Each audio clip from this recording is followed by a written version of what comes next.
the maize in blue. In game one, here's just wearing blue, Caris LeVert, who's wearing out everybody defensively. How big will he be in game two as this series moves on? And how much will we get of Joel Embiid? Still a quote-unquote game-time decision. We expect to see him, but how good will he play? We know we'll be fine. Game time, right here. We welcome you inside our studios. Mr. O'Brien, kind enough to spend some time with us. And with Jet and Fish, who were both remembering their, as they whispered, literally sweet nothings into the trophy, right? I'm not lying. Literally. No. Stopping for pictures. It's a celebrity inside the studio. Champs to my left, and the question of whether or not the champs can do it again. We'll get into that back end of our doubleheader and break down Sixers and Nets plenty. But let's look back and see how the numbers kind of bear out from what was not necessarily the best outing in game one for most of the stars, sans Jimmy Butler, despite all of Jimmy's points, 23 in the first half, minus 20 with him on the floor. So what about it on both sides? Our own Roz Goldenwude caught up with the Nets and the Sixers heading into game two. It's a little different for us. You know, we're kind of like the little school that, you know, hasn't gotten on national television, and now we're, you know, I feel like I'm back at Richmond again, and we have to do a lot more to get on all of your radar more and do better and do bigger things. I think we understand that, but it's a first step. It's a positive step for the franchise. How do you make sure you guys don't let down your guard, get comfortable in game two? Hit first mentality. We know they're going to come out, blazing, but we got to weather the storm. Hit first, and don't, we got to apply that pressure. We're up one, but we know that they're hungry and we're the underdog at the end of the day, so we just got to come together and do what we did the first game. The chess match and the discussions with players and coaching staffs and the pressure and the anxiety and all that stuff, this is it. It is my favorite part of my job, the NBA playoffs. We're fortunate we get to play basketball every day.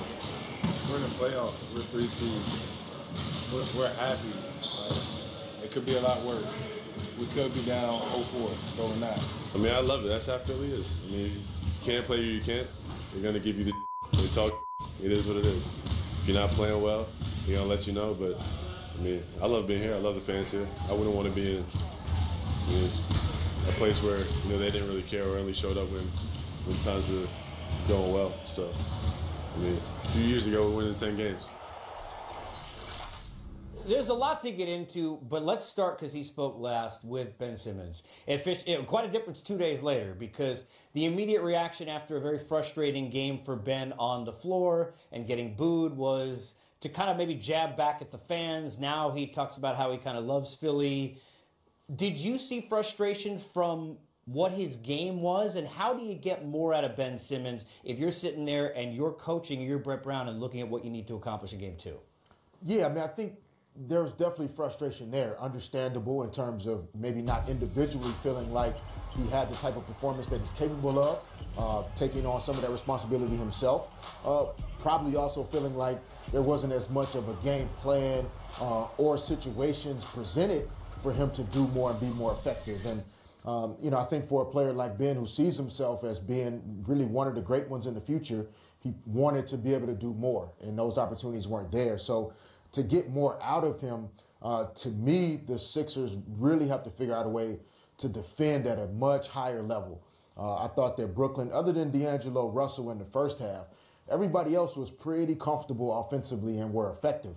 And if Philly can't get out in transition and allow Ben Simmons to attack that defense of the Nets before they're set, I think he's going to continue to struggle. It's interesting, and we'll get obviously a lot into the defensive side, because the Nets were having their way getting to the basket, which is a major problem, especially with JJ on the floor. They were switching off to try and kind of set up that matchup. But I want to get back to, and both of you guys were leaders of teams. When you're sitting there and you're inside a room where, speaking of guys like JJ Redick, who's one of the leaders here, you've got a Butler who we know he wants the ball, and Jimmy certainly proved what he could do with it. Embiid, who when fully healthy, which we know he's not, wants the same. And Ben, and then you got Tobias. How do you get everybody to kind of buy in to each playing a specific role so that the whole group succeeds more? Well, it's definitely on that coaching staff to put its players in its best positions to be successful. I mean, you have to utilize their strengths and do it in a way where each guy feels like he's involved in the offense. Again, when you talk about a Ben Simmons, he's a great facilitator. How can we put him in positions where he can do that and be great at it? Well, we know he has to have the ball in his hands. Jimmy Butler is another guy that has to have the ball in his hands to be effective. So it's just a tough situation for them. They knew this when they assembled this team this season. We know that you have to have a lot of talent to even be able to compete at this level, but a lot of times talent alone won't win out. They have to have chemistry. They have to be able to gel cohesively as a unit. And for them, like Fish said, offensively, they didn't shoot the ball very well. But defensively, they were ineffective because they were unable to contain dribble penetration. And part of that, big fella Embiid struggled to get down the court where he can create a wall and defend some of that penetration. Yep. So, in addition to those thoughts, Jet, the bench scoring, right? The Nets bench was really effective. LeVert, Jared Dudley, Ed Davis really came off and played well. And oftentimes the stars are going to be stars, right? And they're going to have nights like Jimmy Butler, good effective night. Maybe Embiid, Simmons, not as much. Mm-hmm. Those guys will bounce back. They're great ones. They will. But it's those other guys in the postseason, to me, that really make the difference. Spencer Dinwiddie, a guy that comes off the bench that is ready to perform. And the Sixers are going to need that from some of their other guys in order to get this win tonight in Game 2. And to, guys, communicate better defensively. Sometimes it shows up more there, the lack of chemistry, than offense. You mentioned the bench. Good segue. I mean, too bad you got to actually go back to that whole coaching thing in a couple of weeks. So what's hot, served by TGI Fridays? It is the bench. Now, we're hearing as of this moment, big question surrounding whether or not Jared Dudley will play. There is still a questionable tag on Ed Davis, so we'll keep you posted on those two. And Davis was big because of the big offensive rebounds, which sent second chance points at the three-point line to the rest of the team. But Karis LeVert and Dinwiddie, Jet, their ability to break down anyone it seemed like on the other team off the dribble, outside of maybe Jimmy Butler, was a major problem. How much of that is their ability, and maybe we deserve to give them credit, and how much is the Sixers not communicating or doing a good job defensively? Well, I think a lot of it was their mindset, right? Their mindset was to attack, not only in transition, but in the half court. They were attacking their matchups, which that's a great game plan when you're talking about J.J. Redick. A lot of times your best defense is your offense, and when you got a shooter like J.J., only way you can take his legs away is if you make him play defense on that end. So they went at him. When they matched up with J.J., they made sure they got downhill, got in the paint, and they were aggressive. The second part of that is being able to make shots. They made shots at an efficient rate, and that's why they had the success. You know, they also made shots with their supporting cast players when you think about DeMarre Carroll, among others. But D'Angelo Russell has been such a star for this team, all-star. We were talking about this in the back. We've learned a lot about his fortitude, but as a player and a coach, what did you see from him, the start in the first half and then the way he finished off the rest of the way? Yeah, really impressive in the postseason for a player in his first playoff game to get off to a slow start and still slowly find a rhythm, a timing, a tempo, and a pace that would work for him. And he's grown a lot. I mean, watching him in L.A. up closely and seeing where he is to now, he deserves a lot of credit for the work that he's put in. I think you have to give a tremendous amount of credit to the Nets in terms of what they've built and established in their environment, their culture. Sean Marks, Kenny Atkinson. They find guys that lost belief elsewhere, but they believe in Brooklyn. And I'll tell you what, I have a feeling that continues probably a better start, more confident start in Game 2. Sixers fans, they'd be more confident with a healthy Embiid. You may not get that, but he is warming up. Looks like you'll get him as of now. More game time coming. The Philadelphia 76ers, and the playoffs are underway. And now Dinwiddie drains a three. Brooklyn can't miss right now. A three by Carroll. Philadelphia down by 9. Here's LeVert off the window. It's a 16-point lead. Philly can hold for the final shot of the half and get the deficit to single figures again. Fires for three. Hits it at the buzzer. Jimmy buckets. Butler foul. He's got 29. He'll up for 30 at the line. 6-point lead midway through the third. Redick's on Dinwiddie now. Step back three. On the money for Spencer Dinwiddie. How good is that? Here's D'Angelo Russell at 14 in the third. Picks up where he left off. Pushes the lead back to 16. Philly basically conceding here. The Brooklyn Nets take game 1 in Philadelphia. sending Joel Embiid and the Sixers home with a loss. Well, game number one didn't necessarily go the way Ben Simmons and the rest of the Sixers would have hoped, but as Jimmy Butler said, they're not down 0-4. Just the beginning of a series. We get a chance to get more on this. Part of the broadcast team of the Sixers, Ala Abdel-Nabi, kind of to join us. He is sort of sitting on the bench, so I hope they didn't confiscate your cell phone. We'll get into that in a bit. Those jokes are never going to get old. Let me start with this. It seemed like, from a chemistry standpoint on the floor, things weren't where they need to be. How concerned should Sixers fans be, Ala, about what they witnessed in Game 1? I think you should be a little concerned because if not for, when you look back at the regular season series, if not for a late Jimmy Butler 3 in Brooklyn, they've won that series and the overall series 3-1 as far as the 4 games in the regular season are concerned in head-to-head matchups. So they've played well and had success against the 76ers in the past using basically the same exact formula where you spread the floor out and you're basically going one-on-one, daring for the guys to be able to keep them in front. And at times the 76ers have failed to do that, giving up layups not only to the initial driver, but then the guys that create, they dish off and get guys available and basically make scorers out of guys that really aren't scorers. A la Derek Fisher here. How important tonight is it for the Sixers to get off to a really good start, get the fans back behind this team? You see J.J. Redick warming up right behind you. He's one of the top first quarter scorers in our league in recent years. How important is that to get off to a good start tonight? Oh, it's huge, Derek, because this is the best first quarter team in the league, averaging right around 30 points in that first quarter, and they struggled and were out of character, and I thought that set the tone for the rest of the afternoon. So you're absolutely right. You know what it's like being on the sidelines. You've got to get off to a good start because you want the crowd behind you. If you stumble, I think the crowd will play against you, and that could be ugly. A la Jason Terry here. Talk about Philly's bench. They struggled in Game 1. Obviously, Brooklyn has one of the best benches, very explosive in the league. And so how are they going to have some effectiveness in tonight's matchup? Well, I think the defense is the important part when you think of the second unit because this is a team that relies on their 5 starters to really score. So their bench hasn't really been relied upon all season long. So you don't look for them to score, although whenever they do score, that's gravy. But they've got to be able to check people, and I think that's really where it's hurt them. But again, when you look at those starters, Tobias Harris struggled, Ben Simmons struggled. Those guys need to play better for them to have a chance. As of now, by the way, we found out that Jared Dudley not going to play, so they're 1 short on their bench with the Nets, and we'll see whether or not Rondé Hollis-Jefferson. I know we got a Wildcat in the building here in Jet.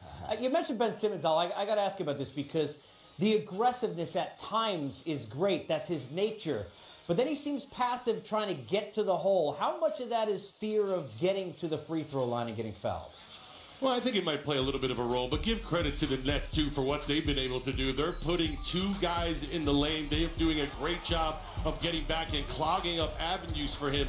But what I think Ben needs to do still is he needs to continue to push it, if not for his own buckets, get guys like J.J. Redick and others involved before the defense can go back and get set. So I think if not run for himself, at least run to get other guys' game going a little bit in the transition game. I don't know if they sent, to close us out here, all us thank you notes, but Twitter was very happy about the cell phone issue. If you haven't noticed, there are memes everywhere. But you know how people are. They try and say that's a depiction of the culture. That's an issue.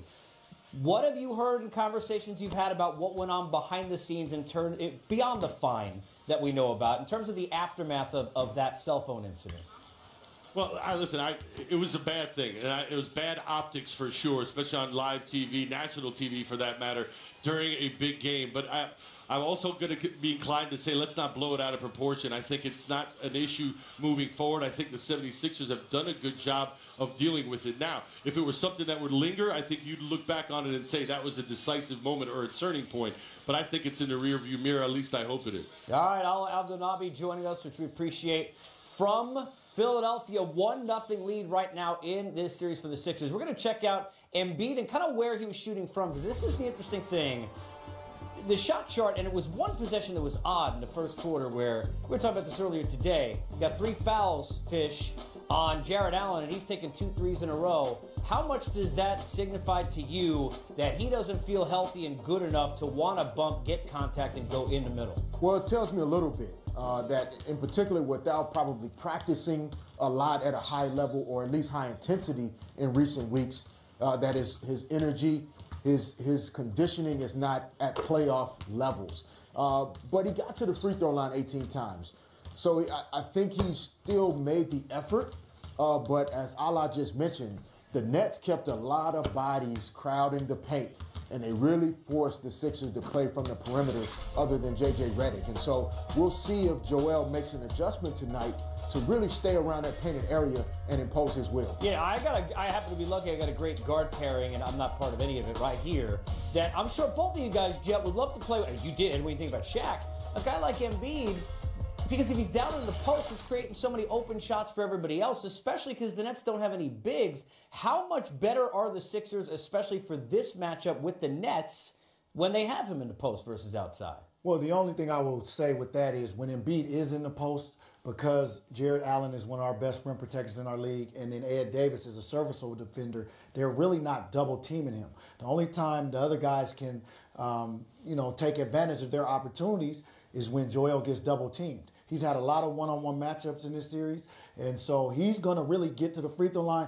or score a bucket when he's in those situations. So the other guys really won't benefit from that. So until they double team him, then he can be more effective with being able to facilitate. All right, everything except basically flying down, because we only saved that for one guy who was a shooter. But you look at Jimmy Butler, we know, hey, look, he can make shots, he can make big shots. That was no shock fish, end of the first half, 23 points, hits that buzzer. He kept him in that game.